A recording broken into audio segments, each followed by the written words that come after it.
I want you to do something a little radical right now, like wherever you are listening to this. Yeah, just take a second. Exactly. I want you to literally unclench your jaw. Just let it go. Drop your shoulders. Most of us don't even realize we're tensing up, you know? Right. And look, I don't care if you just finished, a grueling 12-hour shift on the hospital ward, or if you just stepped off a loud, dusty job site. Or even if you're just mentally exhausted from staring at screens all day long. Leave it at the door. It's over. You are officially entering quiet mode. So just take a deep breath. That's the baseline we need for this. It really is. And now I want you to look at the phone sitting next to you, or maybe the smartwatch on your wrist. Every single time that screen lights up, every time it buzzes, it steals exactly 23 minutes of your life.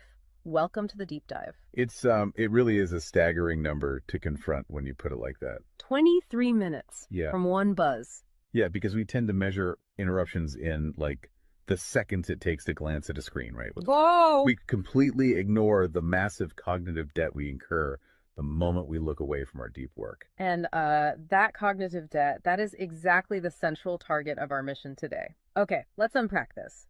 We are exploring The Sovereign Architect's Guide by Chillstar 08. Specifically, episode 6, which is titled Deep Work Dynamo, How to Finish Your Week in 4 Hours. Right. And if you remember in our last deep dive, we talked about installing drawing those boundaries and reclaiming your personal space. But clearing the space is just step one. It actually reveals a much deeper, much more intimidating problem. Yeah, the void. What are we actually supposed to be building in that silence we just fought for? Because if we don't have a blueprint, the noise of the world is just going to rush right back in to fill it. Oh, for sure. We have this natural horror of a vacuum. The second our schedule opens up even slightly, our instinct is to pack it with activity. We just have to be doing something constantly. Exactly. We are culturally conditioned to equate motion with progress. Yeah. But Chillstar 08 introduces a really brilliant distinction here. She talks about the trap of idling. I love this concept so much. Think about a car engine, right? Mm-hmm. The engine is running, the pistons are firing, it's burning through all this expensive fuel, making a ton of noise and vibration. But the car is in park. Yes, it isn't going anywhere, and that is what most of our daily quote-unquote busyness looks like. We feel incredibly productive because we are in constant motion. Right. You check a text message while you're sitting at a stoplight. Or you answer a quick email while walking from your car to the front door. You stare at a spreadsheet on your laptop while, your family dinner is sitting right in front of you, literally getting cold. And that right there is the illusion of productivity. You end your day feeling physically and mentally depleted because you were constantly doing something. So you didn't actually do anything that matters. Exactly. If you step back and evaluate your legacy, Mm-hmm. the deep, meaningful work, the art, the business strategy, the relationships. Right, the relationships that actually move your life forward. None of it progressed. You spent 8 hours idling. You were everywhere, which means you were truly nowhere. Man, that hits hard. And this brings us back to that terrifying 23-minute statistic from the research she cites. I don't want to just gloss over this. No, we definitely shouldn't. Because understanding the mechanism behind it is crucial. Why does a 5-second distraction cost us almost half an hour? It basically comes down to how our prefrontal cortex manages working memory. Your brain is not a computer processor that can just run multiple applications in parallel. Right. We can't actually multitask. Exactly. When you are doing deep work, say writing a complex proposal, your brain loads this massive fragile web of context into your working memory. Like holding all the pieces of a puzzle in your hands at once. Yes. You are holding multiple variables, ideas, tones all at once. So when your phone buzzes and you glance at a text from your partner asking about groceries, your brain is forced to execute a context switch. So it has to dump all the proposal data just to load the grocery data. It literally flushes the working memory buffer, yeah. It has to process the new rules and the emotions associated with that text message. Wow. And then when you turn back to the proposal, you cannot just pick up where you left off. Your brain has to laboriously rebuild that entire web of context from scratch. Oh, I hate that feeling. Were you just staring at the screen like, what was I even saying? Right. It has to retrieve the thread of your argument. Remember the tone you were using, recall the variables. That rebuilding process takes an average of 23 minutes of cognitive effort, And it burns a ton of energy doing that, right? massive amounts of glucose. That explains so much. I mean, that is why people hit 5 p.m. and feel physically exhausted, almost sick to their stomachs. Even if they've just been sitting in a really nice ergonomic chair all day. Exactly. They haven't been doing deep work. They've been doing cognitive gymnastics, just constantly flushing and reloading their working memory. They are burning fuel just to stay in park. So, okay, let me bring in what I like to call the transformer concept here. Because our focus is like an electrical grid. If you have, 50 browser tabs open, you are leaking energy as raw, unusable heat rather than concentrated light. That's a great way to look at it. So if we are all acting like our focus is this cheap renewable resource, how do we stop being what Chillstar '08 calls a subject to the pings of the world? I mean, how do we actually become the architect of our attention? Well, what's fascinating here is how she frames the philosophical shift we need. She says utility does not equal value.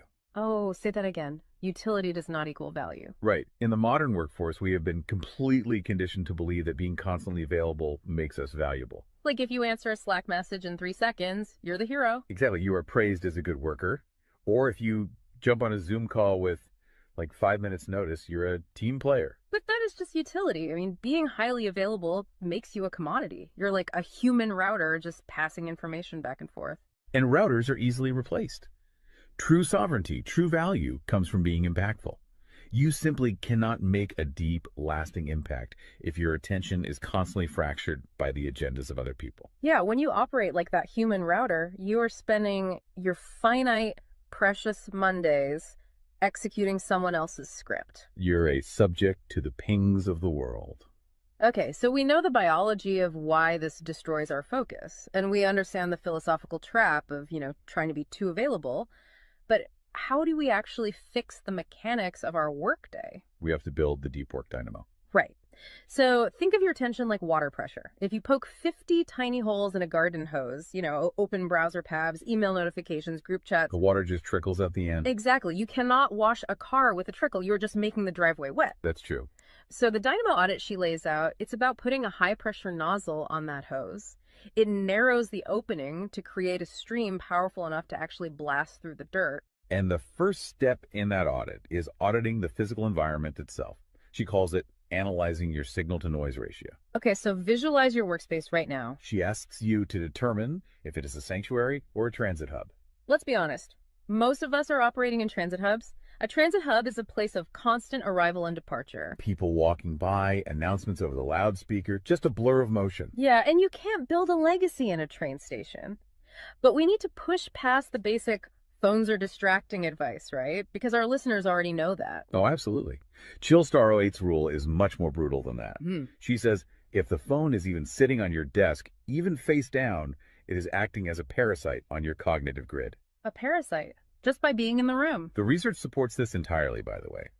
The mere presence of a smartphone in your visual field, even if it is completely powered off, measurably reduces your cognitive capacity. Because your brain is having to actively expend energy to ignore it, right? Exactly. It is running a background process that just keeps saying, don't check the phone, don't check the phone. That is energy being actively stolen from your primary task. So sovereignty literally begins the moment you physically remove the device from the room, put it in a drawer down the hall. Close the door. Make the physical environment quiet. But okay, let's say you've done that. That doesn't stop your own brain from creating internal noise, right? Like trying to juggle 5 projects at once. How do we fix the internal wiring? That brings us to the second pillar of the audit, which is the batch wiring rule. This directly addresses the danger of switching fatigue, which we touched on with that 23-minute penalty. Right, the cognitive glucose burn. Yeah. When we attempt to multitask, like writing a creative brief, then pausing to check inventory levels, then answering 3 customer service emails. And then trying to go back to the brief. Right. We are grinding our mental gears to dust. We are switching between entirely different cognitive states. Because creative writing uses a completely different part of the brain than calculating inventory, obviously. They require entirely different operating frequencies. So the batch wiring rule dictates that you must group similar tasks together based on their cognitive load. Okay. And you do not switch the current until that specific type of work is completely done. You do all your deep analytical thinking in one high voltage burst. And then you save all your reactive administrative stuff for a separate lower voltage block later in the day. Precisely. It's all about staying in one gear. Like if you are driving up a really steep hill, you don't constantly shift between first gear and fifth gear. You lock into the gear that provides the right torque and you just ride it out. That's a perfect analogy. But okay, here's where it gets really interesting. This leads to the third pillar of the audit, and this is where I actually need to seriously push back on the source material a bit. She calls this the zero access window. Ah, yes. This is usually where the resistance starts for people. Because it sounds impossible for a normal person. She says you cannot just plan to be focused, right? You have to legally schedule it. You have to lock in one sovereign hour. Yeah, 1 hour where you are legally dead to the outside world. No boss, no family, no, hey, do you have a second for a quick question? Just you and the blueprint. It's extreme, yes. But let's do a reality check here. I mean, I see how that works for a solo digital entrepreneur or a freelance writer, but what about someone whose literal job description is to be available? Right, like an IT support specialist. Or a floor manager, or a nurse on a ward, or even, a parent at home with a toddler. How do they justify just vanishing? It feels like this advice only applies to a very specific, privileged type of worker. That is the most common and, frankly, the most valid hurdle to this entire system. But we really have to look at how the principle scales, and we have to look at the internal psychology of the worker. Okay, walk me through that. First, let's address the context of Chillstar '08's own life. She is not some solitary monk living on a mountain. She is a wife, a mother, and a grandmother. Oh, wow. Okay. Yeah, and she runs a luxury travel agency and a digital marketing business. Her entire professional and personal life is built around communication and client management. She probably receives hundreds of legitimate demands on her attention every single day. So she is really in the thick of it. She isn't just speaking from some ivory tower. Far from it. She implements the zero access window because of those demands, not in spite of them. Now, for the IT manager or the nurse, obviously, you cannot vanish while on active duty if your role is acute response. Right. You can't ignore a burning server or a patient monitor. Exactly. But the principle applies to the deep work surrounding the active duty, the scheduling, the charting, the strategic planning. Even in highly reactive jobs, there is legacy work that gets pushed to the margins. That makes sense. And the challenge isn't just logistical, it is deeply psychological. It's the internal guilt, isn't it? Yes, exactly. People feel like bad employees or bad parents or bad partners when they set a hard boundary. Yeah. We tie our entire self-worth to our responsiveness. We think, if I am not instantly available, I am failing them. Man, that is so true. We feel guilty for taking an hour to ourselves. But setting a zero access window is not about neglecting your family or your team. It is about condensing your high level work into massive, high impact bursts of energy so that you can actually be present later. Wow. Okay. Consider the alternative. If you don't carve out that absolute focus, you end up giving your family or your team partial fractured attention for 12 hours straight. Exactly. You are physically at the dinner table, but mentally you are drafting an email. Or you are sitting on the floor playing with your kid, but you're checking a Slack notification over their shoulder.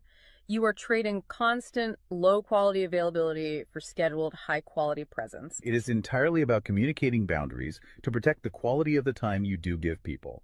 You tell your team, look, I am going offline for 60 minutes to finish this crucial report. If the servers literally catch fire, call this specific emergency number. Otherwise, I will address all questions at 11:00 a.m. Right. You aren't vanishing to hide. You are vanishing to get the work done efficiently so you can actually live your life. Which brings us to the ultimate why behind this entire system.